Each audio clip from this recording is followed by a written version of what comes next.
வணக்கம் நண்பர்களே. மாரடைப்போ காய்ச்சலோ எது வந்தாலும் சளி பிடிச்ச வர்ற அவதி இருக்கே, அது ரொம்ப கொடுமையானது. மூக்கடைப்பு, தொண்டை கரகரப்பு, நரகத்தையே காட்டிடும். இன்றைக்கி நம்ம வீட்டு சமையலறையில் இருக்கிற பொருட்களை வச்சே சளியை எப்படி விரட்டலாம் அப்படிங்கிறது தான் பார்க்க போகிறோம். இந்த வீடியோவை முழுசாக பாருங்கள், ஸ்கிப் பண்ணாமல் பாருங்கள்.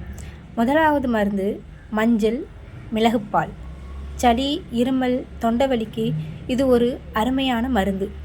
ராத்திரி தூங்க போகிறதுக்கு முன்னாடி நல்ல சூடான பாலை 1/4 ஸ்பூன் மஞ்சள் தூள், 1/2 ஸ்பூன் மிளகுத்தூள் கலந்து குடிங்க. இது நெஞ்சு சளியை கரைச்சி நிம்மதியான தூக்கத்தை தரும்.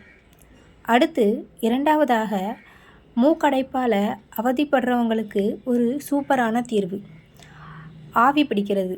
நல்ல கொதிக்கிற தண்ணியில் கொஞ்சம் துளசி இலையோ அல்லது கற்பூரவள்ளி இலையோ போட்டு போர்வையை நல்லா மூடி ஆவி பிடிங்க.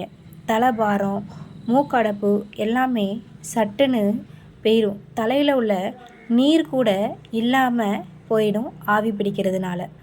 அது மட்டும் இல்லாமல் காலையில் வெறும் வயிற்றில் 4-5 துளசி இலைகளை மென்று சாப்பிட்றது நோய் எதிர்ப்பு சக்தியை அதிகரிக்கும்.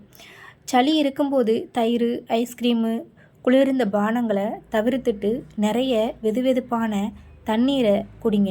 அதுதான் உடம்புக்கு ரொம்ப நல்லது. இந்த குறிப்புகளை உங்களுக்கு பயனுள்ளதாக இருந்தால் உடனே நம்ம சேனலை லைக் பண்ணிவிட்டு உங்கள் ஃப்ரெண்ட்ஸுக்கும் ஷேர் பண்ணுங்கள். மறக்காமல் சப்ஸ்கிரைப் பண்ணிவிடுங்க.